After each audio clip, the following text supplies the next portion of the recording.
morning guys! Welcome again to Mama G's channel. So, ayan, sinipag na naman tayo mag-vlog. So, ang i-vlog ko ngayon is about sa very late na event. I mean, late na ma-upload kasi hindi ko siya na-edit. So, yeah, the topic for today's video ay yung field demonstration ng mga bata, guys. Kasi meron silang yung 110th founding anniversary, diba? Na may na-vlog ako na ganun. And then meron silang demonstration, sayaw-sayaw. And then si Natalie, guys, you know what? Pina-make-upan ko siya. And then first time ko siyang napa-make-upan doon sa kilalang makeup artist sa Ormoc, si Pepang. Kasama ko siya noon dati sa gym. Excuse me po. Pero hindi talaga totally na close kami. Magkaano lang, kanang acquaintance lang sa gym. And then hindi na siya masyadong nag-gym din ngayon, same as me. So, ayun, talagang kinunta ko siya. Hindi kami friends sa Facebook, pero nakita ko siya kasi mutual friend namin ng aking isang kaibigan, si Pepang. So, chinat ko siya, and then buti na lang, nag-reply naman din siya agad. And then, kasi nga, pag may mga events sa school, tulad nung last time, na ako yung nag-makeup kay Natalie nung, ano nga yun, yung nagsuot sila ng, graduation ko. Maganda naman si Nat, pero maputi masyado yung face. Pero basta, maganda naman, pero hindi ba katulad pag pinapa-makeupan mo ba, proportion talaga, tapos maganda yung kilay, as in super ganda ng kilay ni Natalie nung minake-upan siya ni Pepang. Tingnan nyo guys ha, ipapakita ko. So ayan guys, minake-upan talaga siya ni Pepang, and very friendly naman siya, si Pepang, mabait. Oo. Excuse me po. And then pang third client si Nat. So, nung dumating kami, meron pang minake-upan, guys. So, nung dumating kami doon, meron pang dalawa na minake-upan. Tapos, may isang kasama si Pepang na assistant niya na siya yung nag-hairdo. And then, yeah. Buti na lang, same yung yung hairdo ng mga bata. Ano yun, Nat? Ban? Oo, naka-ban. And then, maganda yung style ng pag-ban ng assistant na makeup artist. And then, nung kay Natalie na turn, so around mga na yun, 7 something. And then, hindi pala siya basta-basta na matatapos agad, guys. Kaya, of course, aayusin ng maayos ni makeup artist kasi hindi naman yung libre, di ba? Bayad siya. So, talagang ayusin niya. She's going to take her time to put the mga layering, parang cake ba? Talagang may layer sa face na ilalagay. And then yeah, kami panay check na kami sa time, pero sabi ko malayo pa kasi sabi ng teacher dapat 8 ba yun or 8:30 yung tawag nito. Kasi tawag na Nat? 8:30 yung dili ka nang magkuan mo bangat to sa venue, dapat 8:30 na sa venue na sila, naka-form na, yung formation andun na. Wala guys, oo, tapos alas 8 na guys, hindi pa tapos guys. So, si Natalie, makita ko sa face si Natalie, dugay pa ni, matagal pa to. Pero chill lang siya doon. And then, buti na lang, meron tayong mga supportive friends, si Ate Marilyn, tapos si Annabelle. Sila yung panay update sila sa atin na, uy Day, nasaan ka na? Nasaan na yung anak mo? Kasi andito na sila sa sa may flagpole. Doon sila kasi magpundok ba guys ba? Doon sila magpo-formation para magma-march sila papunta sa loob ng gym kasi doon nila ipipresent yung dance nila guys. Yung tawag ng dance nila is umbrella dance kasi parang Japanese sila guys. So yeah, yung i-achieve ni makeup artist is yung geisha look. So, diba dapat yung geisha talaga, if follow mo talaga yung prescribed na makeup for the geisha, is dapat white talaga yung face, and then very highlight talaga yung red lipstick, and then red eyeshadow, or yung sabi ni teacher doon, pink red eyeshadow. So dapat ganun. Tapos yung ano mo talaga, yung pisngi, di ba? Reddish talaga. Yung blush on.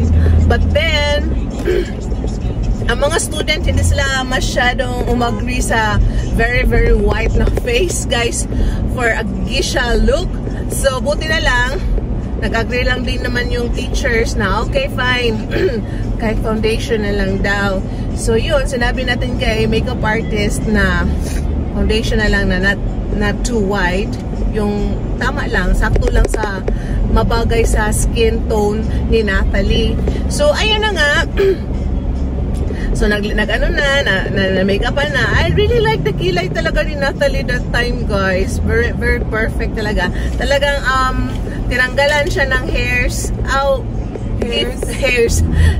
Kasi tawag na sa eyebrow. Oh, tinanggalan siya ng hairs doon sa eyebrows niya para mag-form. Eyebrow? Para mag-form talaga yung kilay niya. And very nice. Tapos, gamit niya yung parang blade ba? Very nice. Ako hindi ko alam paano gumamit nung ganyan ba? Yung i-shape lang yung kilay. Noon, nung high school, college, nag-ibot ko na. Ibot-ibot ko, guys. Binubunot ko yung mga kilay na lumalampas dito. Pero I realize, manipis naman yung kilay ko. Ba't ko pa tatanggalan ng buhok, diba? Tapos pag marunong na ako maglagay ng eyebrow liner, hindi naman siya mapapansin na yung mga hairs dito. So yun, never ko na siyang tinatanggalan. Kasi nung nagkakilala kami ng asawa ko, guys, so habang nag-uusap kami online, so napapansin niya, ano yung ginagawa ko sa kilay ko, ba't ko binubunutan. So sabi ko ganito kasi gusto ko ma-trim para ma-form talaga siya. So sabi niya, wag, guno. Sabi niya, wag. Don't. Wow. Stop the car. So yun, guys, hindi ko na yun inulit kasi ayaw niya na mag-trim ng aking kilay. Kasi nga naman, nipis-nipis na niya, tapos tatanggalan mo pa. So, ayun, super ganda yung kinalabasan, yung result ng makeup ni Natalie, and very suit talaga sa kanyang beauty, diba? Ganda. Marami namang nag-compliment sa kay Nat. And then, yun nga, nung papunta na, so, syempre, kailangan double time na kami ni Natalie, guys, takbo na kami. Papunta sa doon na kami nagbihis din sa studio ni makeup artist, doon na kami nagbihis ng kanyang attire. Ang ingay ng aking katabi dito, guys. Nagba-vlog tayo. Nag-YouTube din siya. Meron din siyang moment. Buyag. So, yun, guys. Nagmamadali na kami. As in, super takbo na kami, guys. Papunta sa sa school. And then, papunta namin. Ayun, wala pa naman. Hindi pa nag-start. Pero naka-formation na sila doon sa may flagpole, guys. And then, yeah, pang third, sila, performer. Doon sa gym, sa loob ng gym. And yeah, just watch, guys, sa kanilang umbrella dance, and of course kay Jacob na performance din. Ano na yung kay Jacob na? Jacob! Isayaw ni Jacob. Saan yung isayaw ko? Jacob! Basta yun, guys. So, yeah, tapos kami naka-nood lang kami doon sa gilid. Buti na lang may mga upuan para sa mga parents. Pero hindi kami nakaupo sa harapan talaga. So yung pag-video ko is hindi talaga siya perfect. Pero okay lang, at least meron tayong remembrance. Of course, yung i-focus ko, yung anak ko talaga. Kailangan kong hanapin na saan na siya. Zoom in ko talaga si Natalie doon. So, they're very nice, very pretty. Hindi lahat nagpa-makeup. Yung iba, sila lang ata yung nag-makeup na to. It's really nice. So, right now, guys, andito na tayo sa city. So, meron silang, Friday today, dapat wala silang pasok, diba? Every Friday. Meron silang pamas. Every first Friday of the month, merong mass sa school. Kasi Catholic school yan. Kaya ganyan sila ka, diba?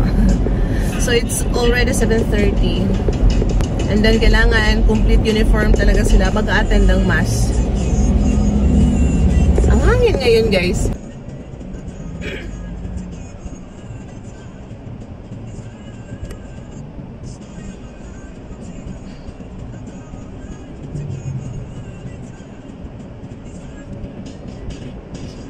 Guys, andito tayo ngayon. Kasama natin ang ating BFF. Oh, hoy, iba to nga BFF. Lahi ni real BFF. My real BFF. So, there guys. Mura mo bagong naligo sa dagat. Day sa hayag, day. Bisag ako, tanawag kasi no. Nari siguro. Ngit-ngit po. So, mag-coffee ni guys kay. Hindi naman may magkita. Ay, sa una lang. Wala, hindi na kasi ako nakaka-gym. Sa bahay na lang tayo. Sige na, kamag-sugar sa. Di lang ko, day? Char, di lang yun. So, andito tayo sa donuts. Kasi mag-marites kami, chow. Joke lang. Di, oy, magkuhan lang kami, guys. Para. Oo, kasi hindi na kami nakakapag-date, guys. Sa Ate Marilyn gani, go next time na lang with me. Gahapon lagi, nag-chat to si Gladys. Gisindan na ka. Agi, be ko dito nyo. Wa mo siya dito. Wala siguro po siya. Ang saka orasan ni Agi.